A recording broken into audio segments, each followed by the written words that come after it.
어저께가 저희가 주님이 이 땅에 오신 것을 기념하는 성탄절이었습니다. 지난주에 이어서 계속해서 복음의 의미가 무엇인지를 다시 생각해 보고자 하는 시간으로 이 값없는 은혜라는 제목으로 말씀을 전합니다. 오늘은 지난 시간에 이어서 두 번째 시간으로 이 내용을 함께 살펴보겠습니다.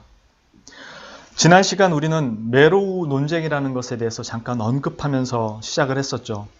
그 내용을 다시 한번 간단히 말씀드린다면, 젊은 목사가 오치터 라더라는 지역의 그 장로회로부터 목사 안수를 받기 위해서 여러 가지 시험을 치르고 그 중에 신앙 고백에 대한 그 질문이 있었는데, 이 질문에 동의하느냐라는 그 신조의 고백에 대한 내용이 있었습니다.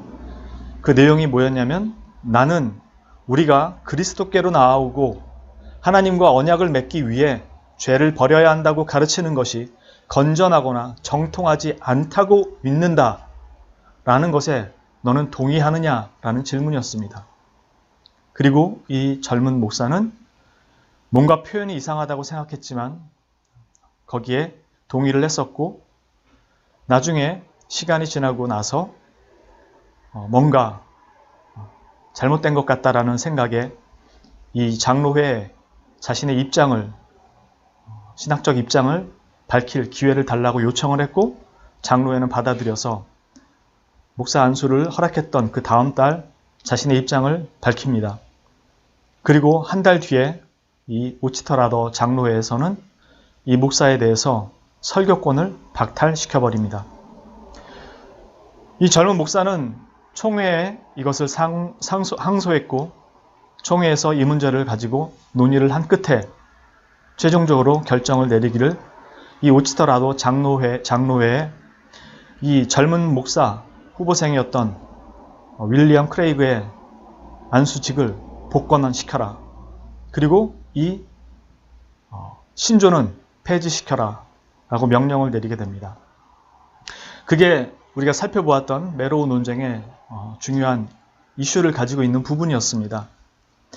오늘 저희가 계속해서 그리고 좀 더 심도 있게 살펴보고자 하는 것은 이 문제가 어떤 의미였었는지, 왜 이런 논쟁이 나올 수밖에 없었는지를 복음에 대한 본질적인 그 의미를 밝히고자 합니다.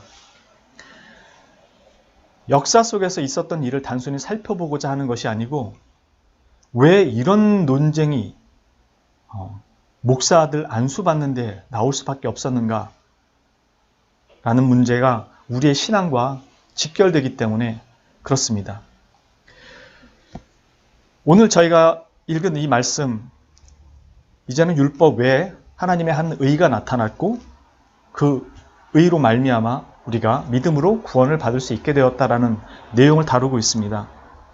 그러나 사실 이 내용이 우리에게 정확히 어떻게 다가오는지는 사람마다 조금씩 차이가 있는 것 같습니다.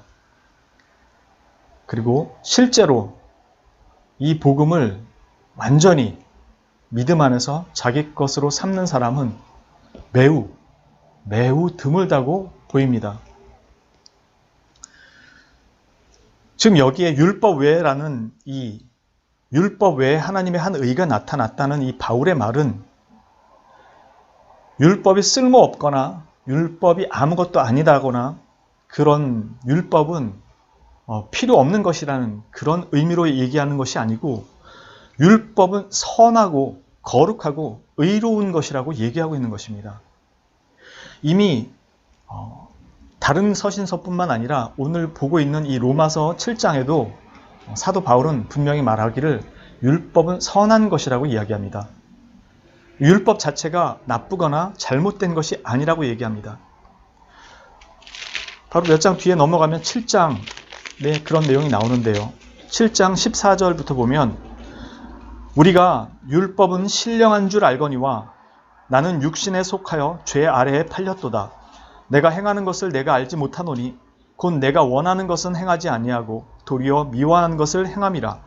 만일 내가 원하지 아니하는 것을 행하면 내가 이로써 율법이 선한 것을 시인하노니 이제는 그것을 행하는 자가 내가 아니요 내 속에 거하는 죄니라. 율법이 선하지 않은 게 아니라 죄 때문에 그런 거죠. 율법 자체는 하나님께서 주신 것으로 의로운 것입니다. 선한 것입니다. 그런데 오늘 우리가 읽은 로마서 3장 이 20절 말씀처럼 그러므로 율법의 행위로 그의 앞에 의롭다 하심을 얻을 육체가 없나니 율법으로는 죄를 깨달음이니라. 지금 여기서 본 것처럼 또 그 앞에 바로 앞에 있는 로마서 3장 10절처럼 기록된 바 의인은 없나니 하나도 없으며 이 말씀처럼 어느 누구도 의로운 사람이 없고 또한 율법으로는 의를 얻을 수 있는 자가 아무도 없다고 얘기합니다. 그렇기 때문에 하나님께서 율법 외에 다른 한 의를 주셨다는 것이지 율법이 아무짝에 소용이 없다는 의미는 아닙니다. 그러면서 계속해서 사도 바울이 얘기하고 있는 것은 모든 사람이 다 죄를 범했고 이 율법으로는 결코 하나님 앞에 의를 가지고 설 수 있는 사람이 없기에 모두가 하나님 앞에 이 하나님의 영광을 가리고 그 앞에 이르지 못한다고 얘기합니다.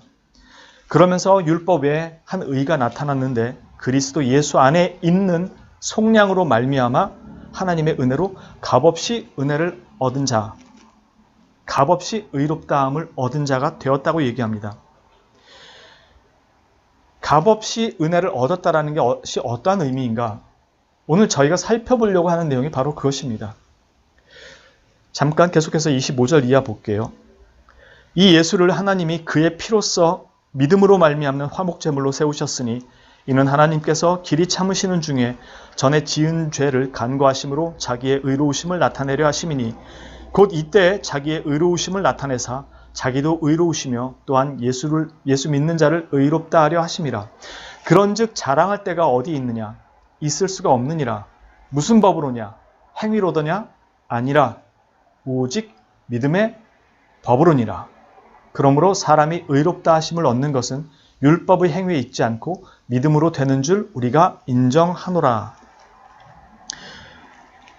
여기에 대해서 저희가 오해하고 있는 부분, 또 잘못 이해하고 있는 부분들이 있습니다. 흔히 성경에서 지금 특히 이 로마서 같은 곳에서 그리고 바울 서신에서 바울이 보통 율법 내지는 비슷한 의미로 쓰여지는 행위 또는 자랑, 내가 자랑할 거리를 가지고 있다라는 것. 이 말은 은혜 또는 믿음 또는 선물이라는 말과 대조돼서 나타납니다. 즉, 자랑할 것이 있다라는 이 말은 율법, 행위와 같은 의미라는 것이 무슨 의미냐면 율법주의라는 게 자신이 율법을 지켜서 구원을 받는다라는 그 단순한 의미보다는 내가 구원받을 자격과 근거를 내가 만들어서 가질 수 있다라는 것입니다. 내가 준비한다는 것입니다. 그것이 율법주의라는 것입니다. 그래서 율법, 행위, 그리고 자랑이라고 표현하는 것입니다. 즉 내가 하나님 앞에 설 수 있을 때 그때가 언제냐면 내가 하나님 앞에 뭔가를 내드릴 만한 것이 아니면 그 앞에 설 만한 자격이 있을 만한 무엇을 가지고 있을 때 그때를 율법, 행위, 자랑으로 선다고 얘기하는 것이고 은혜, 믿음, 선물이라는 것은 그것이 내 안에 없는 것이라는 것을 말하는 것입니다. 내 안에 없기 때문에 내가 가지고 설 수 없으나 그것을 외부로부터 밖으로 주셨기 때문에 내가 그것을 가지고 선다는 것입니다. 즉 은혜, 믿음, 선물은 곧 복음을 의미하는 것이고 그 복음은 곧 그리스도를 의미하는 것입니다. 내가 가질 수 없는 것, 내 안에서는 없는 것, 그래서 밖으로부터 주어져야만 했던 것, 그리고 밖으로부터 주신 것, 바로 예수 그리스도, 그 복음, 거저 주신 것, 은혜라는 것을 이야기하고 있는 것입니다. 바울이 말하고 있는 믿음은 우리가 흔히 생각하는 자기의 결단, 자기 확신을 촉구하는 그런 믿음의 행위를 말하는 것이 아닙니다. 바울의 말은 하나님께서 그 아들 예수 그리스도를 통해 구원의 역사를 이미 성취하셨다라는 것을 이미 예언되어 있던 그 구약의 역사들이 신약의 예수 그리스도로 오심으로 말미암아 성취되고 완성되었다라는 것을 받아들이라는 것입니다. 이 믿음이라는 것은 우리에게 결단, 어떤 확신의 개념이 아니고 일어난 사건, 이미 하나님께서 이루신 것을 그저 받아서 누리라는 것입니다. 이전부터 약속되었던 것이고 그리스도로 말미암아 성취되었다는 것이 바울의 주장인 것입니다. 그러니 그저 믿고 받아들이라는 것이지 믿는 것을 조건으로 어떤 결과를 얻어내라는 말로써 믿음이라는 것을 사용하고 있는 것이 아니라는 것입니다. 앞에 말씀드린 것처럼 율법, 행위, 자랑은 내가 가지고 하나님 앞에 서려고 하는 것이고 은혜, 믿음, 선물이라는 것은 내게 없는 것을 하나님 외부로부터 주신 것을 가지고 서는 것이라고 말씀을 드렸죠. 그러니까 내가 어떤 믿음이라는 것을 조건으로 내밀어서 결과를 받는 것이 아니라 이미 주어진 결과를 그대로 받아들이라는 것입니다. 그러니 믿지 않는다는 것은 완전한 거부인 것이죠. 불신인 것이죠. 하나님의 은혜의 구속을 부정하고 거부하는 것입니다. 이것을 믿음으로 구원이라는 결과를 얻었다면 이 믿음은 이미 그 자체로 구원의 조건이 됩니다. 왜냐하면 이 믿음도 내가 가지고 서는 조건, 자격과 같이 되기 때문입니다. 그래서 믿는다라는 것이 잘못 이해하면 행위를 다른 표현으로 바꿔놓은 것에 지나지 않을 수 있는 것입니다. 구원이라는 것을 얻어내는 원인을 믿음이라는 것으로 내가 제공했다는 뜻이 되기 때문입니다. 그래서 바울은 믿음으로 구원을 받았다는 것이 지금 27절에 나온 것처럼 그런즉 자랑할 때가 어디 있느냐? 있을 수가 없느니라. 무슨 법으로냐? 행위로냐? 아니라 오직 믿음의 법으로니라 라고 말하는 것은 믿음으로만 그걸 얻을 수 있다라는 그런 의미가 아니고 행위로냐? 즉 네 안에서 만들어낼 수 있었던 것이냐? 아니지 않느냐? 밖으로부터 주어진 것이 아니냐? 라는 의미에서 행위로냐? 아니라 오직 믿음의 법으로니라 라고 말을 하고 있는 것입니다. 우리에게 믿음, 결단을 촉구한다는 의미의 믿음이 아니고요. 즉 우리 안에서는 결코 만들어 가질 수 없는 것을 하나님께서 완성하셨고 너희에게 거저 주셨다. 그것을 그저 받아들이라고 말씀하시는 것입니다. 그 믿음을 원인으로 하나님께 제공하고 구원이라는 결과를 얻는 것이 아니기 때문입니다. 바울은 하나님께서 이미 그 일을 성취하셨다는 것을 전제로 하면서 선포하고 있는 것입니다. 그러니 그 선물을 그저 받아 누리라는 것입니다. 믿음이라는 방편, 믿음이라는 도구, 믿음이라는 수단을 사용해서 그저 받기만 하라는 것입니다. 문제는 우리는 믿을 때뿐만이 아니라 믿고 난 이후에도 예수님을 정말로 참으로 나의 유일한 구주십니다 라고 믿음으로 고백하고 난 후에도 우리는 거의 대부분이 다시 율법주의로, 행위로 돌아가게 됩니다. 믿음을 가지고 난 후에 자신의 행동 속에서 어떠한 죄가 발견되고 하나님에 대한 말씀에 대한 불순종이 자기 안에 있을 때, 그리고 육신적인 정욕들이 이 생의 안목이 내 발목을 잡을 때 자신의 구원과 자신의 현 상태에 대해서 좌절하고 절망합니다. 그러면서 내가 과연 구원받은 사람이 맞는가? 그리고 더 나아가서 하나님 앞에 어떻게 나아가지? 라고 하면서 뒤로 물러서게 됩니다. 그러나 이것은 하나님에 대한 불신이라는 큰 죄를 저지르는 것입니다. 우리가 지금 여기서 보는 오직 믿음의 법으로라고 했을 때 그 구원의 조건이 우리 안에 없었다라는 의미는 구원받는 그 순간에만 해당되는 것이 아니라 우리가 죽어 주님 나라에 들어가는 그 모든 날까지 다 포함이 되는 것입니다. 히브리서 9장에 가면 이렇게 얘기하는 부분이 있습니다. 히브리서 9장 신약성경 361페이지인데요. 히브리서 9장 7절에 보면 이렇게 말합니다. 우리 지난 시간에 한번 살펴보았는데요. 오직 둘째 장막은 대제사장이 홀로 1년에 한 번 들어가되, 전에 말씀드렸죠. 성전이 있고 그 성전 안에 제사장이 하나님을 섬기는 곳이 있고, 두 번째 장막, 그 휘장을 열고 들어갈 때 1년에 단 한 번만 제사장이 들어갈 수 있다고 얘기했었죠. 오직 둘째 장막은 대제사장이 홀로 1년에 한 번 들어가되 자기와 백성의 허물을 위하여 드리는 피 없이는 아니하나니, 성령이 이로써 보이신 것은 첫 장막이 서 있을 동안에는 성소에 들어가는 길이 아직 나타나지 아니한 것이라. 이 장막은 현재까지의 비유니, 이에 따라 드리는 예물과 제사는 섬기는 자를 그 양심상 온전하게 할 수 없나니, 이런 것은 먹고 마시는 것과 여러 가지 씻는 것과 함께 육체의 예법일 뿐이며 개혁할 때까지 맡겨둔 것이니라. 즉, 우리가 이 구약의 사람들이 짐승을 통해서 자신의 죄를 고백하고 안수함으로 말미암아 하나님 앞에 사함을 받지만, 자기의 양심마저 완전히 깨끗하게 할 수는 없었다는 것이죠. 왜냐하면 본인이 행한 그 악에 대한 것들이 여전히 자신 안에서 해결받지 못함이 분명히 있었기 때문에요. 이 짐승을 바침으로 말미암아 하나님 앞에 죄사함을 받는 것이지만, 그들이 온전하게 완전히 그 안에서 자유함을 얻을 수는 없었다는 것입니다. 그런데 이 부분에 대해서 우리가 어떻게 해결받느냐라는 이 주장이 지금 바로 11절 이하에 나오는 말씀, 그리스도께서는 장래 좋은 일에 대제사장으로 오사 손으로 짓지 아니한 것 곧 이 창조에 속하지 아니한 더 크고 온전한 장막으로 말미암아 염소와 송아지의 피로 하지 아니하고 오직 자기의 피로 영원한 속죄를 이루사 단번에 성소에 들어가셨느니라.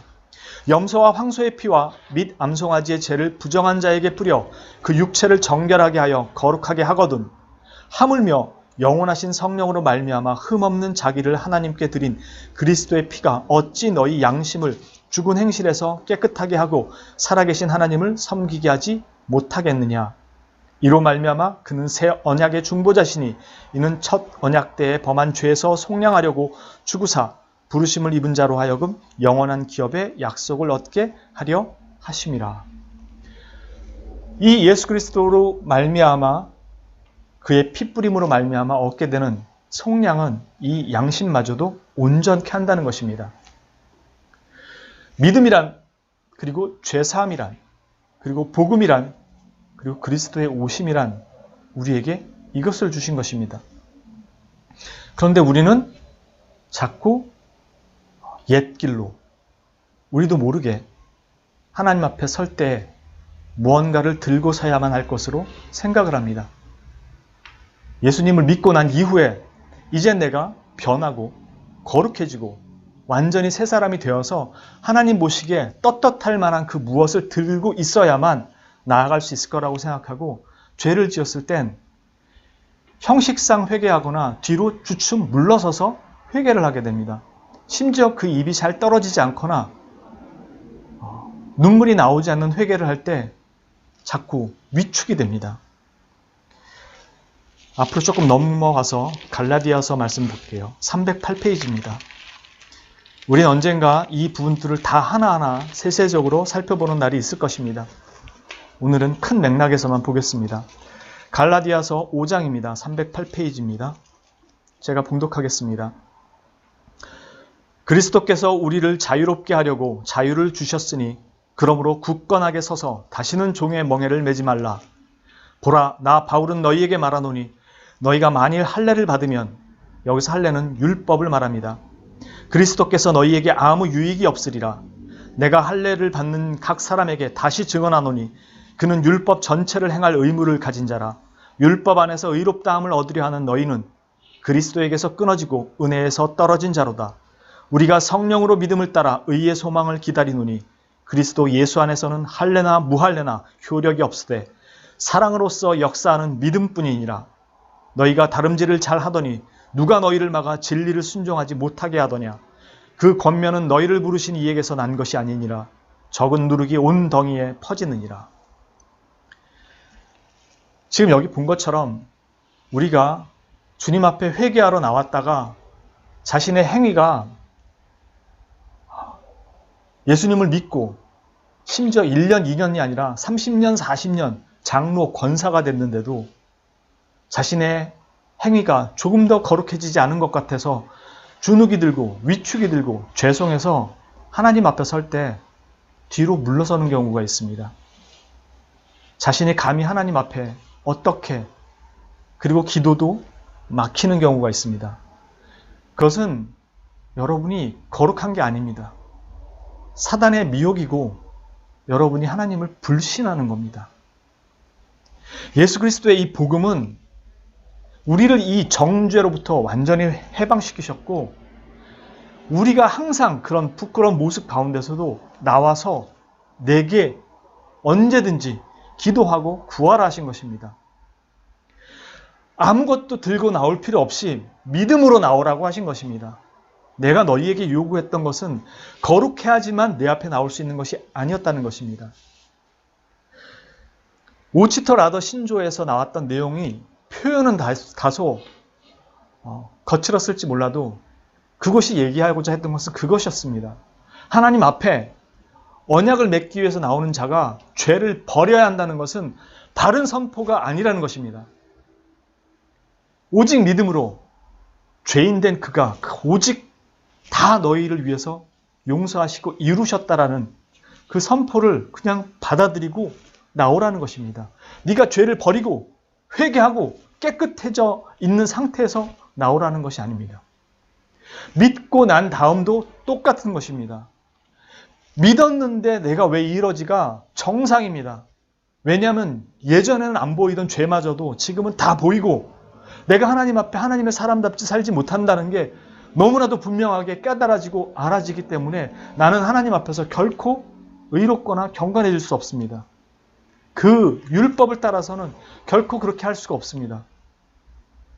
그래서 주님 앞에 나올 때는 빈손과 상한 심령으로 제사가 아닌 율법이 아닌 정의와 공의의 그 실행한 선의 덕목들이 아닌 상한 심령, 꺼져가는 등불과 같은 마음으로 주님 앞에 나오는 것이고 주님은 그들에게 그 바람 앞에 등불처럼 그 꺼져가는 심지를 끄지 않으시는 그 하나님이 여러분을 그대로 예수 그리스도 안에서 받아주시는 것입니다.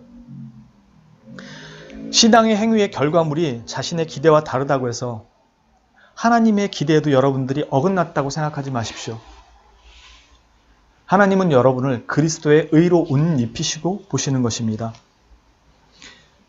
하나님의 기대는 여러분이 생각하는 것보다 훨씬 크고 훨씬 높습니다. 우리가 거기에 도달할 수가 없습니다.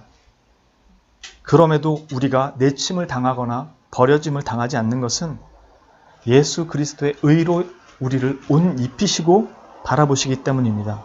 그리고 그 옷은 하나님께서 내가 직접 입혀줬다고 성경에서 직접 증언하고 계신 것입니다. 하나님은 진노의 하나님이고 우리는 그 진노 밑에서 벌벌 떠는데 예수님이 찾아오셔서 그 중간에서 화목제물이 되셔서 하나님과 우리 사이를 중재하고 하나님을 설득시키는 것이 아니라 하나님 아버지께서 그 일을 위해 자기 아들을 보내신 것입니다. 우리는 예수 그리스도를 통해서 죄사함만 보는 게 아니라 하나님의 사랑을 보는 것입니다. 우리를 사랑하사 그 아들을 보내신. 그러므로 예수 그리스도를 믿는 믿음으로 하나님 아버지 앞에 쓸 때는 하나님의 그 사랑을 바라보면서 서기 때문에 두려움과 공포가 아니라 은혜와 기쁨과 감사입니다. 그래서 우리는 주님 앞에 그 옷으로 의로 옷 입혀진 것을 믿고 담대하게 서는 것입니다. 그게 오늘 우리가 본 로마서 3장 뒤에 있는 5장에 있는 말씀입니다. 5장 6절부터 8절까지 보겠습니다. 신약성경 245페이지입니다. 로마서 5장 6절부터 8절입니다. 우리가 아직 연약할 때 기약대로 그리스도께서 경건하지 않은 자를 위하여 죽으셨도다. 의인을 위하여 죽는 자가 쉽지 않고 선인을 위하여 용감히 죽는 자가 혹 있거니와 우리가 아직 죄인 되었을 때 그리스도께서 우리를 위하여 죽으심으로 하나님께서 우리에 대한 자기의 사랑을 확증하셨느니라. 즉 우리가 죄인되고 믿지 않고 불경건하고 원수 되었을 때 하나님께서 내가 너희를 사랑한다라는 그 확증으로 그 아들을 내어주셨다고 얘기합니다. 하물며 이제 하나님의 사랑을 알고 하나님을 섬기고 하나님의 말씀을 따라 살기를 원한다는 그 하나님의 사람이 된 그들의 걸음이 어긋나지고 때때로 곁길로 새고 하는 것에 대해서 하나님께서 죄인 되었을 때에도 사랑해서 내 아들을 내어주어 구원의 자리로 이끌었는데 하물며 지금 실수하고 넘어진다고 내가 너희를 내치겠느냐? 하물며 지금 주의 백성으로 살고자 갈망하는 자들의 실패를 문제 삼겠느냐라는 말씀인 것입니다.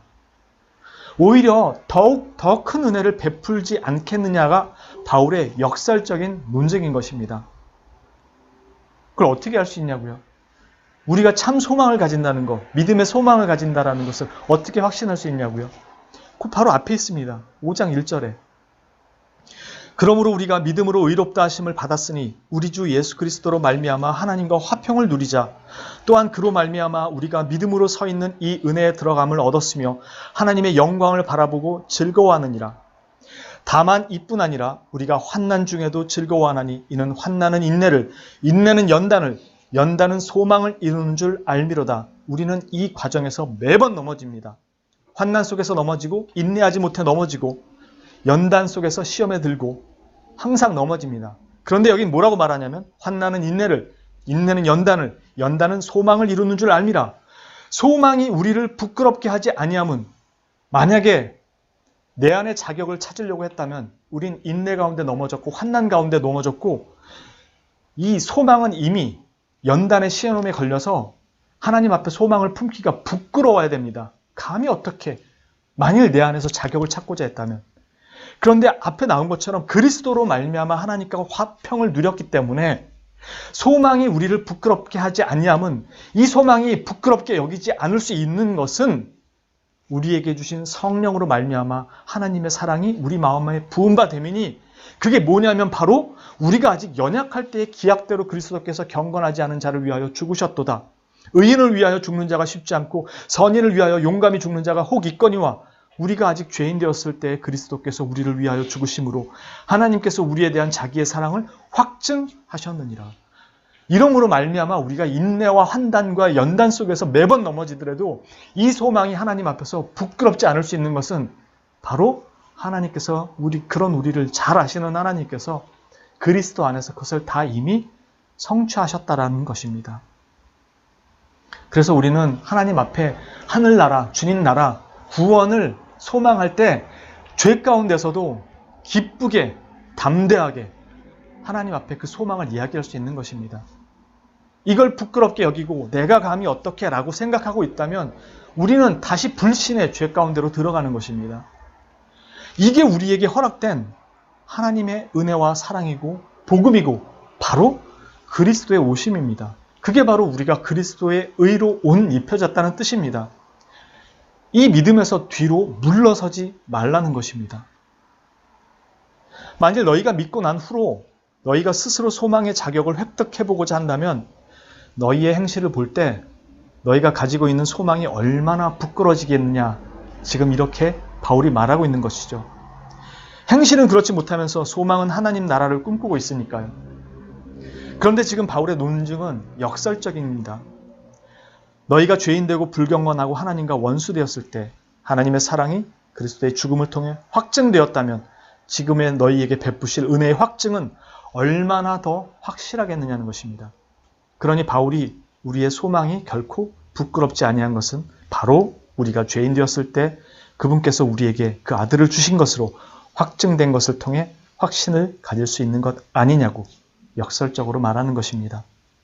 우리는 믿기 이전이나 믿고 난 후나 오직 믿음과 은혜로 확증된 구원의 길을 가는 것이지 중간중간에 주님 주시는 시험 문제 풀고 확인 도장 받고 점수가 커트라인 넘어가면 코스를 패스하고 하늘나라 갈 수 있는 문을 통과할 수 있는 것이 아닙니다. 우리는 주님 앞에 가는 그날까지 오직 그리스도의 의로 옷 입혀진 그 은혜로 어떠한 거친 돌 없이 하나님 앞에 담대하게 믿음으로 나아가는 것입니다. 뭘 가지고 나갈 다른 근거를 찾으려는 것 자체가 불신의 죄입니다. 종교개혁은 바로 이 믿음, 즉 오직 은혜에 기반한 믿음에 대한 싸움이었지 오직 믿음이라는 것에 대한 싸움이 아니었습니다. 즉 은혜가 없는 믿음이라는 것은 존재하지 않는다는 것입니다. 성경이 말하는 믿음은 오직 은혜, 오직 믿음, 즉 은혜에 기반한 믿음, 은혜로 말미암는 믿음을 이야기하는 것입니다. 우리는 70살이 되면 신앙에서 은퇴하지 않습니다. 직분에서 물러날 수는 있어도 신앙생활 자체의 은퇴는 없습니다. 이제 은퇴할 때가 되어서 기도는 그만하겠다고 말하는 것은 말이 되지 않습니다. 그럼 은혜와 믿음도 기도와 같이 은퇴하나요? 그건 아니잖아요. 우리는 평생 주의 말씀을 통해 신앙을 굳건히 세워나가겠지만 이 내용은 처음부터 끝까지 바로 이 복음에 대한 내용을 평생 듣고 보고 깨닫고 경험하고 누리는 은혜 안에서 사는 것을 배우는 것입니다. 평생 이 복음만을 듣다가 주님께로 가는 것입니다. 왜냐하면 우리도 모르게 자꾸 이 복음에서 행위로 돌아서려고 하기 때문입니다. 자칫하면 여기서 우리는 이 복음의 참된 이 의미를 깨닫지 못하면 율법주의와 율법이 필요 없다고 하는 율법 폐기주의 사이를 왔다 갔다 시소를 타게 됩니다. 이 중심을 잡는 것은 율법에서 조금 더 가감되거나 율법 폐기주의에서 조금 더 율법을 행하는 것으로 균형이 잡아지지 않습니다. 오직 오늘 여러분이 들으신 그리스도로 말미암는 그 은혜의 구원 말고는 그 은혜의 믿음, 그 복음의 은혜 말고는 없습니다. 여러분은 바로 오직 은혜, 오직 믿음, 이 복음만을 평생 듣는 것이고 바로 이 복음은 오직 주 예수 그리스도, 바로 그분이라는 사실을 평생 확인하는 것입니다.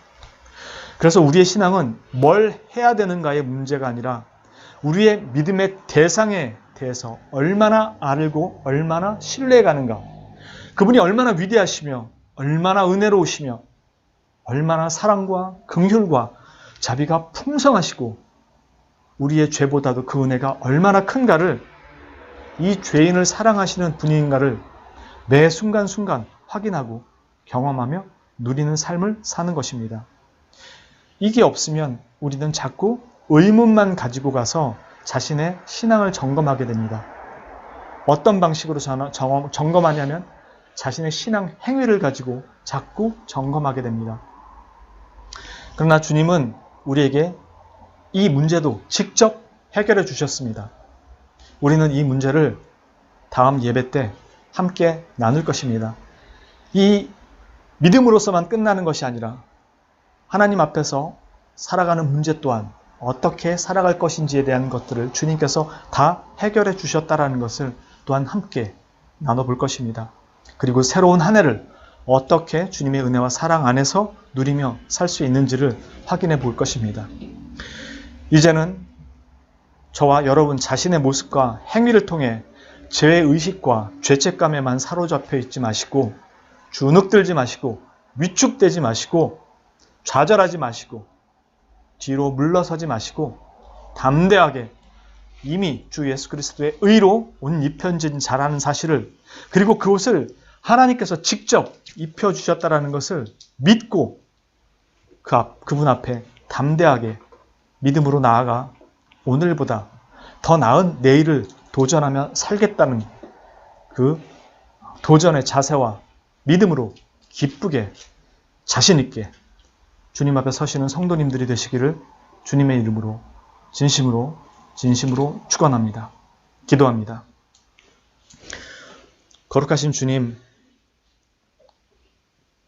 우리가 주님을 믿고 신앙생활을 하고 또 주님을 섬긴다고 말을 하면서도 우리는 언제부턴가 우리의 죄악된 행위와 우리에게서 맺혀지는 것들을 보면서 우리 자신의 구원을 의심하거나 하나님의 부르심을 불신하거나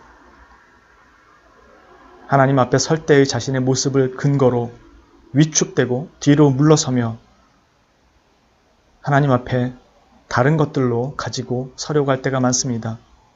내가 무엇인가를 좀 더 한 것 같은 날은 좀 더 뿌듯하게 자신감 있게 주님 앞에 오지만 여기 나오는 동안에도 오는 순간까지도 죄를 지은 것들이 있을 때 뒤로 물러나서 움츠려들고 주눅대는 저희들의 모습을 보게 됩니다.